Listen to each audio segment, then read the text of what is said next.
Thomas Martin est éleveur de brebis laitières et producteur de fromage en Saône-et-Loire à la bergerie de Santagny.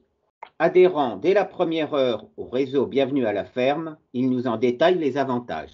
J'ai 35 ans, je suis éleveur de brebis laitières en région Bourgogne-Franche-Comté, en Saône-et-Loire précisément. J'ai une troupe d'une 60aine de brebis en lactation.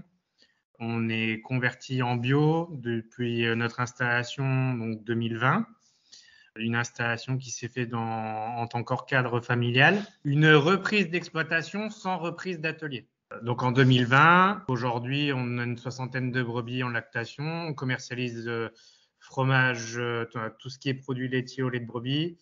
On a une activité d'agneau de boucherie qu'on vend en direct. Et à côté de ça, on a aussi une activité de pension bovine et de pension équine.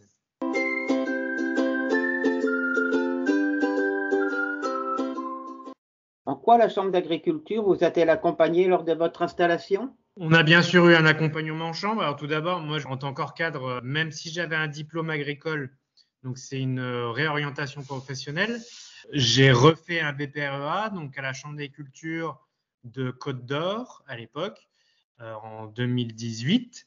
Et à la suite de mon BPREA, donc j'ai contacté les chambres d'agriculture via le service qui propose de recherche d'exploitation. On a pu trouver une exploitation grâce à la Chambre d'agriculture, puis après, s'en est suivi tout un travail, notamment pour le dépôt des dossiers, en lien avec la Chambre d'agriculture jusqu'en 2020, l'installation.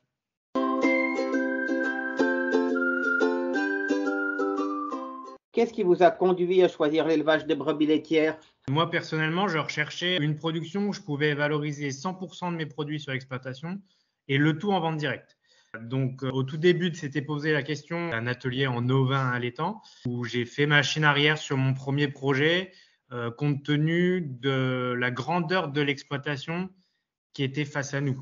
On était sur un prévisionnel de 400 brebis pour faire toute la vente directe. Il fallait trouver les débouchés. Le travail était plus compliqué à mettre en œuvre qu'en brebis laitières. On était sur une production qu'on n'a pas sur le secteur. On était aussi sur une production en 2020, 2019-2020 en pleine expansion, en plein essor au niveau national, avec des forts besoins et une forte demande de la vente locale. Donc en fait, on s'est dirigé sur la brebis laitière. Donc moi, je gardais mon affinité avec l'animal en soi, avec les ovins, et je valorisais 100% de ma production, aussi bien laitière que au niveau de la viande sur mes agneaux.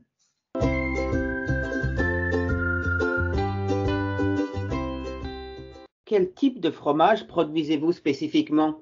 À l'origine du projet, on avait trois produits, trois types de produits principaux. On faisait du fromage frais affiné sec, comme on peut trouver donc du lactique, comme on peut trouver en production caprine, de la tome de brebis, qui nous permet de garder notre lait, de stocker sous une autre forme le lait et de le valoriser, de le commercialiser. Et on faisait également du yaourt. L'inflation est passée par là, les coûts, les charges ont augmenté. Aujourd'hui, on se dirige depuis cette année sur agrémenter notre catalogue produit avec des fromages bleus et des fromages pâte molle au lait de brebis pour aussi venir en complément d'une production caprine très locale et très forte, très puissante au niveau local pour venir un peu agrémenter un catalogue de fromages locaux.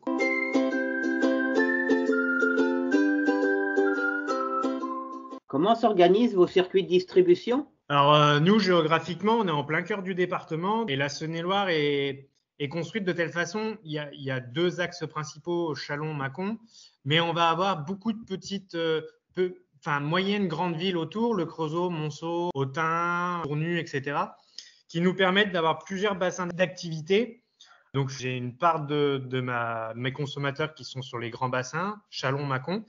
Mais après, la vente directe se fait essentiellement sur les 10-15 km aux alentours.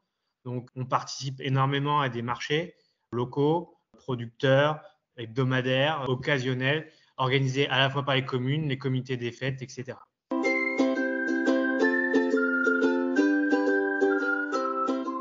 Élever, transformer, commercialiser, mais combien êtes-vous pour assurer toutes ces tâches? Donc, on est 1,5 sur l'exploitation. Il y a moi en tant que chef d'exploitation et j'ai un apprenti, donc apprenti à mi-temps, moitié exploitation, moitié école, pour tout faire. Donc, trouver les débouchés, commercialiser les marchés, les livraisons, Ça demande une certaine organisation, mais on a une grosse équipe autour de nous. On a la chance d'avoir nos familles qui sont pas très loin. Ma femme, donc elle est quand même conjointe collaboratrice, mais qui a son travail à côté pour s'occuper du magasin aux horaires d'ouverture si je suis absent. Les horaires de magasin sont calés en fonction de ses horaires de boulot. Et les collègues autour qui, des fois, peuvent venir donner un coup de main, notamment sur les grands coups de bourre, comme la fenaison ou les moissons.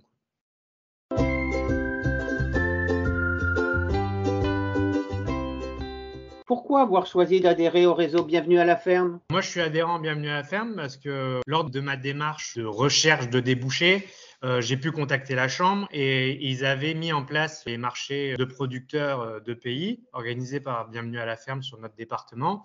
Et ce marché est organisé sur la communauté d'agglomération, communauté urbaine, à proximité de notre lieu d'installation. Donc, je les ai contactés et de fil en aiguille, on est passé avec l'animateur à discuter et puis à se dire qu'on pouvait bénéficier aussi de la publicité qu'offrait Bienvenue à la ferme vis-à-vis de la marque, aussi bien dans les revues que sur Internet. Et en tant qu'hors-cadre familial, n'étant pas dans le milieu avec une production qui était atypique, ça nous permettait d'ouvrir notre champ de publicité.